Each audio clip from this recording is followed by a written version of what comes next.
In the heart of Appalachia, nestled deep in the hollows of West Virginia, lies a place they call Sovereign County. It's a name born of irony and blood. For generations, this land wasn't governed by the state or the nation, but by the men who owned the ground beneath it. Men who tore the black heart from the mountains, the coal that fueled a country, and in doing so, crowned themselves kings. Our story is about the last and most terrible of these kings, and the queen he chose, a girl so beautiful she was destined for either heaven or hell. She chose hell because it came with a throne. This is not a fairy tale. This is a eulogy for a soul. Before the fall, there was the spectacle, November 12, 2007. The air in Redemption, the county seat, was sharp with the coming winter, but the town itself was suffocating, not from coal dust, but from wealth. A river of black steel flowed through the narrow mountain roads. 12 brand-new Cadillac Escalades, polished to a mirror shine, led a procession of hundreds of Mercedes and BMWs. The procession was so long it caused a traffic jam that stretched for nearly 8 miles, a metal serpent choking the life out of the hollow. This was the wedding of Wyatt Kane, the 20-year-old heir to the Kane fortune, and Lorelei Vance, a 19-year-old girl from the poorest part of the county. She was known to everyone as the prettiest girl in Redemption. The man who orchestrated this obscene display of power was Wyatt's father, Jedediah Kane. They called him the Coal King of Sovereign County. He was a man carved from mountain rock and raw ambition. He'd started with nothing, a high school dropout with a rap sheet for petty crimes and a terrifying, unblinking stare. But Jedediah was smart. Not book smart, but rattlesnake smart. He was audacious, brutal, and he knew which politicians to buy and which lawmen to intimidate. He built an empire. Kane consolidated mining on a foundation of illegal strip mines, broken union strikes, and the quiet disappearances of his enemies. By 2007, his wealth and influence were so absolute that the local authorities considered him a force of nature, as untouchable as a flash flood or a forest fire, and he wanted the world to know it. The wedding was his declaration. He flew in a famous country music star to perform, the kind you only see on TV. The head chef from a Michelin-starred restaurant in New York was brought in to oversee the catering for 160 tables, serving food most people in Sovereign County couldn't even pronounce. As night fell, Jedediah unleashed a fireworks display that lasted for an hour, the explosions echoing off the mountainsides like artillery fire. A war against the quiet poverty that surrounded his kingdom. The total cost was estimated at over $2 million. It was a grotesque spectacle that sparked outrage across the state. The local government held a meeting to discuss the problem of wedding extravagance, a laughable attempt to leash a beast that had long since broken its chain. Jedediah Kane was beyond their control, but the question everyone whispered, from the miners in the pits to the bankers in the state capitol, was about the bride. Who was Lorelei Vance? In a world of arranged marriages between powerful families, she was an anomaly. Tabloids speculated she was the secret daughter of some distant tycoon. The truth was far more unsettling. Lorelei Vance was born on September 24, 1988, in a small, worn-down house in the shadow of the very mountains Jedediah was tearing apart. Her family had nothing. Her father was a schoolteacher, a gentle, educated man who had returned to his hometown after years of working low-wage jobs just to keep his family fed. He was a man of books and principles in a land that valued brute force and black gold. Lorelei was his pride. She was a quiet, polite, and fiercely intelligent child. And she was beautiful, not just pretty but breathtaking. It was a beauty that seemed out of place in the gray, coal-dusted landscape, like a rare orchid blooming on a slag heap. She was, without question, the prettiest girl in Redemption. She met Wyatt Kane in junior high. He was everything she was not. He was the son of a king, a rebellious, arrogant boy who treated school as a joke and teachers as his servants.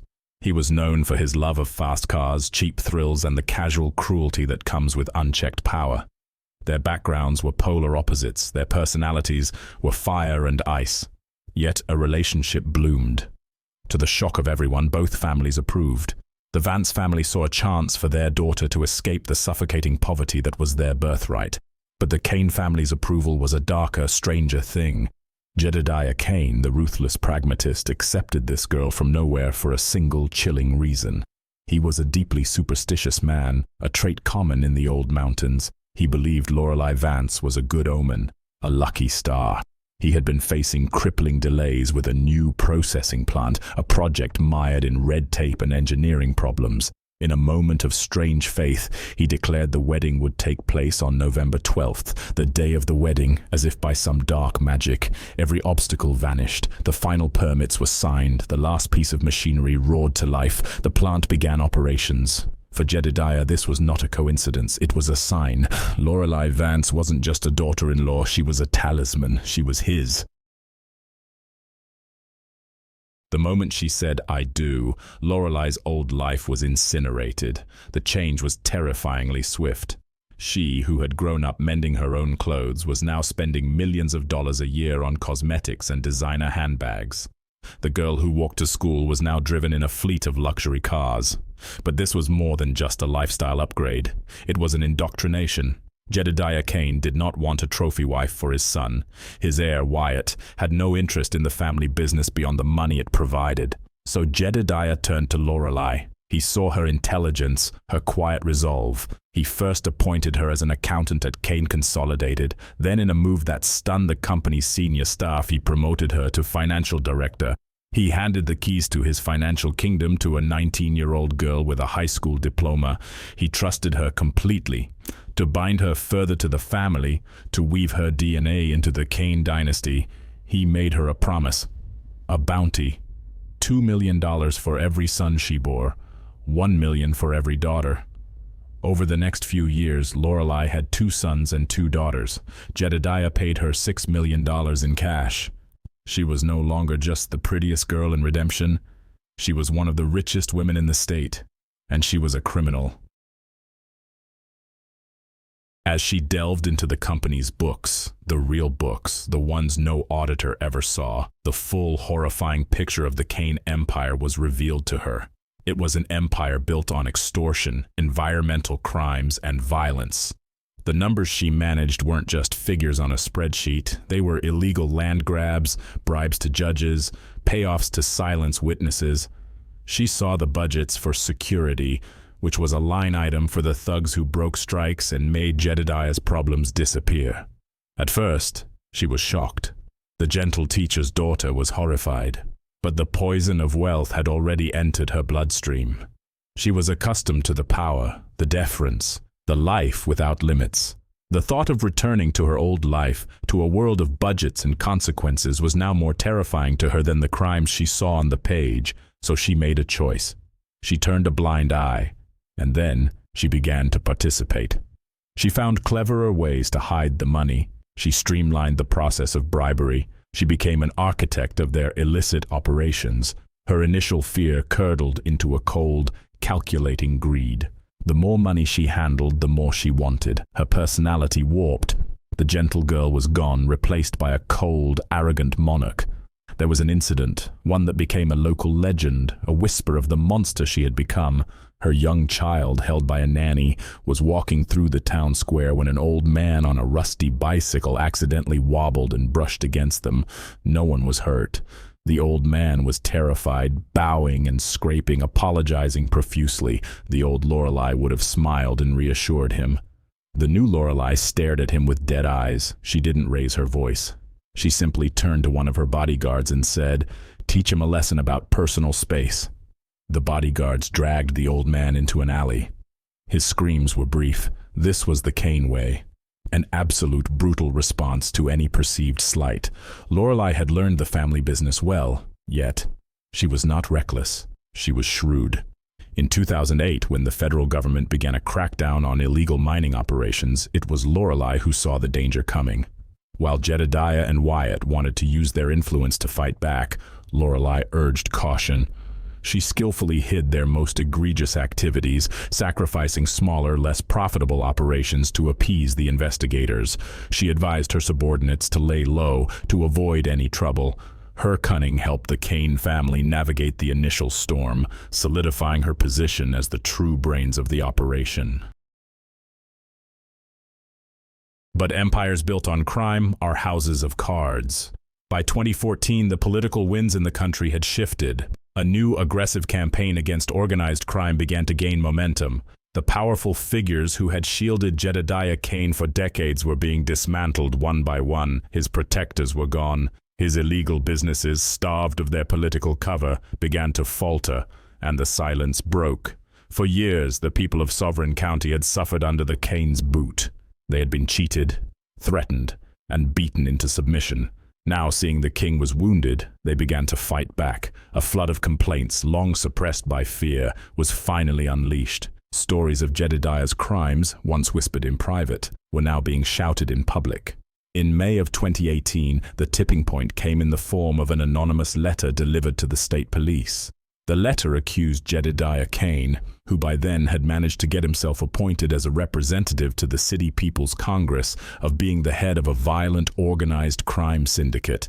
It was the spark that lit the fuse.